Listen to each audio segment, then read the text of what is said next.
One of the things that I want to show you in our manual is towards the back of your manual, you're going to find some information about how to start and lead Bible studies. And so I walk you through just step by step how you do that. So once you've learned the Inductive Bible Study system, you've learned how to prepare your small group Bible study, then it's really a good idea to read through this information. There's a lot of stuff here that can help you. Just for example, who do you invite? Who are the kind of people you want to invite? What kind of Bible study do you want to do? Well, you can use this for just a variety of people. If you want to do a home group Bible study with some people from your church, then after you clear it with your pastor, what you want to do and so forth, you'll have those people come to your home and have them be a part of your small group. Remember, keep your small group to 12 or less. And then, so you can do it that way, or if you want to, for example, invite some of your neighbors to come over and have a Bible study with them. It's a great way to disciple. And if your neighbors aren't Christians, you want to do some non-Christians. I've done that before. In fact, I've done this with football players. And very few of them were Christians.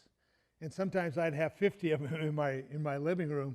And those were a little more difficult because it was a larger group. But especially when I'd get a smaller group of these football players, and they didn't know Jesus at all. And I just start taking them through a text and get them to observe it and interpret it, and we're going through. And the next thing you know, they're praying to receive Jesus. And so I've had some really neat experiences leading people to Christ in small group Bible studies. So it's a great way to use evangelism. And people say, yeah, what is this Jesus stuff? Well, why don't you come over? Let's look at the Bible. Let's study it together and get them into the Word. It's a great thing to do. But anyway, it talks about how much time you need to prepare. It's very important to have enough time to prepare. Your preparation is very important before you lead that Bible study. You don't want to take 10 minutes before and then somehow throw together a little Bible study, but you need to be thoroughly prepared. So you need to outline and chart your text and then know where you're going and know how much information. I talk about how you prepare, and so your preparation, of course, is very important. And then how you lead the group. How you lead them is very important. You don't want to lead people by dominating the conversation. You don't want to preach at them. You want them to interact with you in this small group. And so I'm going to ask questions rather than tell them. And I'm going to guide them through the text. In the small group, I am not going to dominate the conversation. I am going to ask them questions, and I'm going to get them to interact, and we'll go back and forth. And when they really hit on the idea, I'm confirming it. I'm going, oh, that's really a good insight. That's great. I like that. And actually, one of the benefits, by the way, for small group leaders is you will learn more than anybody else. Because when you get in that small group, you've already studied the text. You got a good handle on it. But as you're getting into it, the small group sometimes will pick up things that you didn't see. And I tell you what, I have really enjoyed small groups because many times somebody will see something and I go, oh man, that's a great insight. And so you learn from one another. And again, that's the value. Now, when you're doing your small group Bible study, it's really good to have a companion, somebody, a friend, like it's my wife, for example. I'll ask, what do you think? So evaluating your small group every time you do it, have somebody that you trust that will speak the truth to you. Won't just say, oh yeah, that was wonderful, when really it was pretty bad. I've had some small group Bible studies sometimes, and I'll think I've done really well, and I'll say to my wife on our way home, I say, well, what did you think, and she's kind of hesitant. And I'm going, okay, come on, tell me, and then she'll start telling me some things, and you said this, and you said that, and I go, oh, wow, that doesn't sound very good, and she would critique with me, and I appreciate that, somebody that's honest with me to help me to evaluate, because that's how I'm going to improve. And sometimes, I'd be going, and, so, you really said that a lot. Maybe you ought to be careful how you do that. And I know as I've been doing this teachings, some of those have come out. And I have to remind myself not to do that. But evaluation, very important to evaluate yourself. Okay, your preparation, time that you prepare, it's very important. Did you take enough time to prepare? Were you able to get a hold of the main ideas? Again, you want to do good preparation. Did you have a good attitude? And it talks about the atmosphere of your group. Very important to have a comfortable atmosphere in your group. Because if you're really nervous leading a Bible study, you know what your group is going to do? They're going to pick that up. And it's going to make them nervous. And you don't want your group to be nervous. You want them to be comfortable. And so how you project yourself is quite important. All right, so that atmosphere, did the people feel free to contribute? If somebody says something and it's way off base, what you don't do is you don't go, oh, that was really stupid. Well, that's going to hush a group up real quick. And you'd never want to do that. You never want to put somebody down. You might make a comment like, well, that's interesting. Okay, but let's go on now, And so you move them ahead. But be very careful that create an atmosphere there where people really want to participate and they feel comfortable participating and you appreciate what they're doing. By the way, when you're asking questions, you want to make sure you have good eye contact with your participants as they're saying something. Because if they're talking and they're interacting, they're going to be looking at you as well as they'll probably look at some of the other people in the group. But they're going to be especially looking at you as the leader. And if you're doing this while they're talking, see, what does that communicate? Well, it communicates that you're really not listening to what they're saying. And I want everybody in the small group, it's important for them to understand that I am paying attention and what they say I value. And that's going to, again, free them to share even more. All right? So you're going to go through it. I have information about the discussion, how you're discussing together. And then there's some number of things that I talk about, just some general considerations about the group.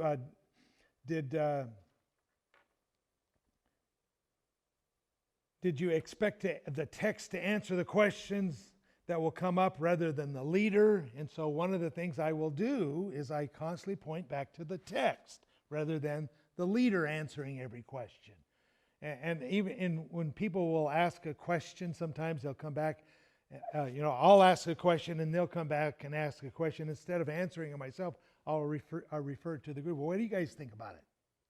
And let the group discuss it. So again, I don't want people to I don't want to ask a question and then they maybe not get something to ask a question back. And I might answer part of it, but I'll throw it out to the group often just to get them to be involved. So there's a lot of stuff that you can do, but look at some of this information that will help you to work with the group. Now there's some really good stuff on small group dynamics in your manual. And that's very important to understand how that small group is going to work together, because understanding this group dynamic is critical as the leader of the group. Often groups, they'll meet and they'll get very excited, but after a while they kind of begin to fail, and there's a reason why they fail. And if you're not paying close attention to what's going on, there could be some personality clashes. The group doesn't have a real plan or direction, and so people lose interest. So you want to pay really close attention. There's two ways that groups will function, and I talk about this in the manual. There's the objective and the subjective, and you want to pay close attention to the objective side, because it's the task involved. It's the Bible study, okay? So that my objective is to get them into the Word, the Bible study. But the subjective part is very subtle, because everybody in that group is asking the question, are these guys going to accept me? If I open my mouth, are they gonna look at me as dumb, Or am I going to be freely accepted? And so you want to pay close attention to that subjective side. And for example, I had a Bible study one time, and this one particular gal, she was very, loved to participate. She was often sharing things, and so we were having the study, and she was silent. It was just very much unlike her. And so I noted that, and so I stopped and the study, and I said, Jill, you're really quiet. Is there something going on that maybe we can pray for right now? We can just stop for a moment and pray for you. And she just started crying. And she had a real big issue that she was working through. And so we just stopped and prayed for her right there, ministered to her, right in the middle of the Bible study. Okay? And then we came back to the study again, you see, and then she just started participating, and it was a great time. But again, pay close attention to that subjective side. There's always things going on, and so I want to read my group carefully as I'm going through the study. I want to make sure that they're getting the idea. So if they're sitting there, kind of going like this, something's happening there. If they're sitting there nodding their head, like I'm watching some of you right now, you've been nodding your head, that means you're getting it, and that communicates a lot to me. So I really want to pay close attention to that subjective side.